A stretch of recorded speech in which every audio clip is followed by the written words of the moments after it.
Okay.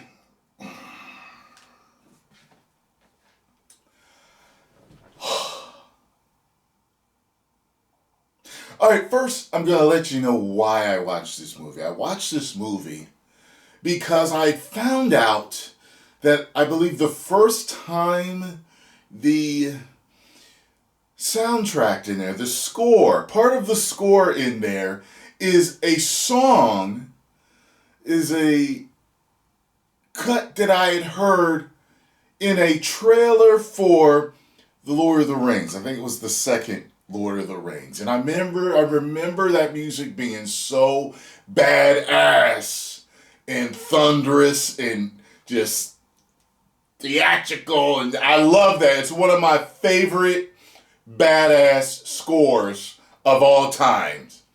And I remember that when I first tried to find it, this movie kept popping up. And I was like, that's what I thought was from Lord of the Rings or something.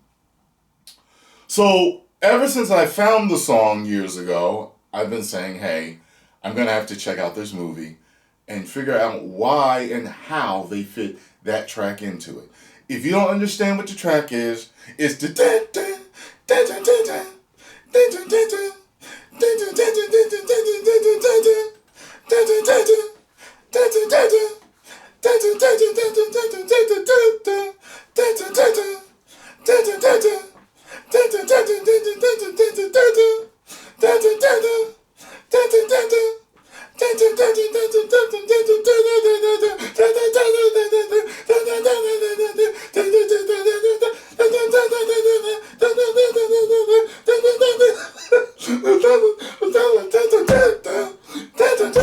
it's that one.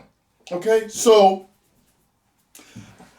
I sat down to watch this movie, paid my $3.99 to YouTube to rent the Ultra HD version. Now, Marlon Wayans is in this, Jared Leto is in this, Pastor Greenleaf, I keep forgetting his name, he's the voice of Spawn in the HBO series, and he's been in tons of other films. He was in Dead Presidents, he was in a ton of stuff.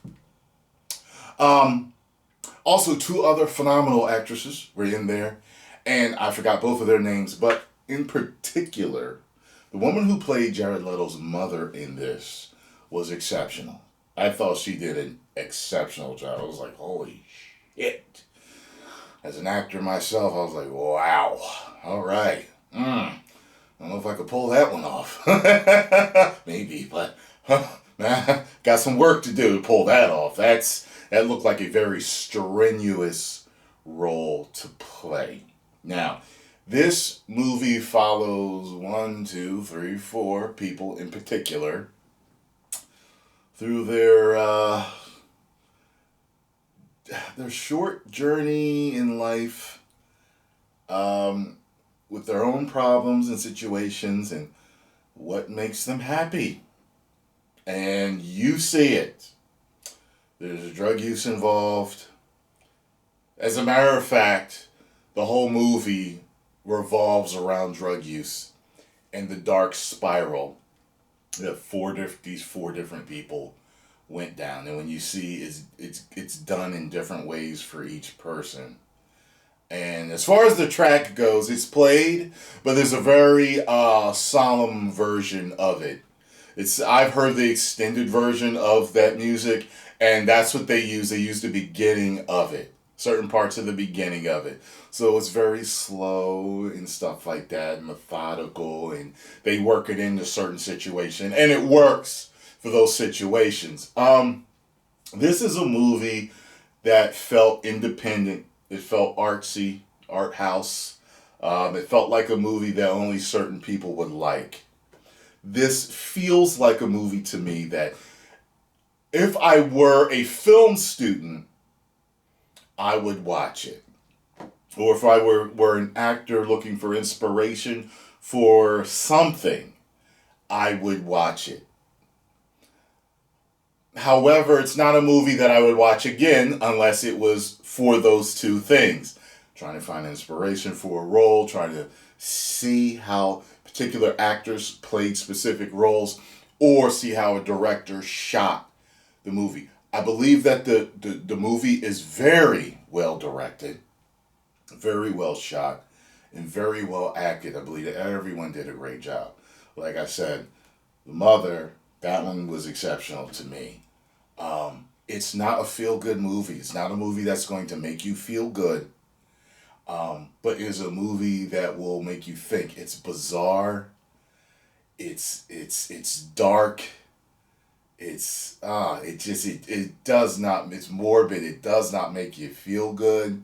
It has a lot of those weird art house independent angles and shots that make people look all crazy and in your face, and nutty shots making people look crazy and all that stuff.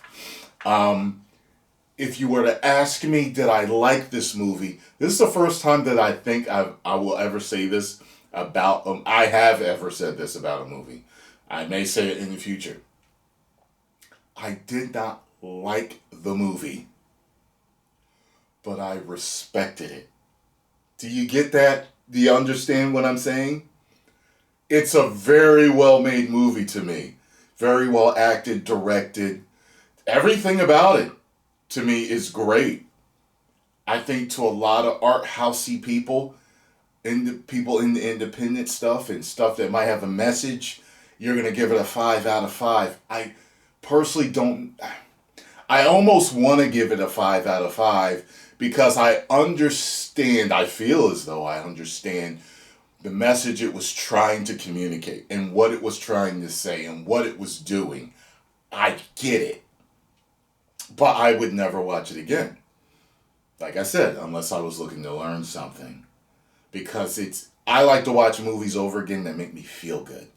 I don't like to watch movies that make me feel bad or sad or angry or irritated. It can irritate you at times. It can make you angry at times. It can make you sad at times. Some stuff in the ending is sad. It's messed up. It's like, what the hell are you doing with your lives? And you just it's oh man. Maybe I will. For what I believe it was trying to do, I am going to give it a 5 out of 5. Woo! So that rhymed. I hate to play at the game. Bars. But watch it at your own discretion, because you're not going to feel good when it's done. If you do feel good when it's done, maybe you should talk to someone about that. But and there we go. Post comments down below. Let me know what you all thought. Are you kind of like me? You didn't like it, but you respect it? Or did you truly love it and it made you feel all butterflies inside and it was just a great time and roller coaster for you? Or was it just a big old piece of trash? What was it to you? 10 million subscribers. Woo! That rhymed too.